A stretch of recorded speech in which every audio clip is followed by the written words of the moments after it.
Masih dari Kota Ambon, Tribuners, warga Batu Koneng Ambon gelar lomba Semarak Agustusan untuk para bocah. Warga Batu Koneng, Kota Ambon menggelar berbagai lomba untuk anak menyambut HUT ke-77 kemerdekaan Republik Indonesia. Pantauan tribunambon.com di Batu Koneng, Senin 15 Agustus 2022 siang. Para bocah sangat antusias mengikuti lomba meski hujan mengguyur kawasan tersebut. Para orang tua yang mengantar anaknya tidak kalah heboh. Mereka bersorak, menyemangati, dan terkadang tertawa melihat aksi para bocah. Ketua RT Kelurahan Batu Koneng, Nani, kepada tribunambon.com mengatakan, lomba seperti ini merupakan agenda rutin warga setempat menyambut 17 Agustus.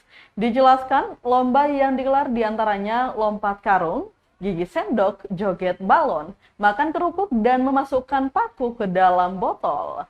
Perlombaan tersebut digelar memeriahkan HUT Republik Indonesia dan selalu dilakukan setiap Agustusan.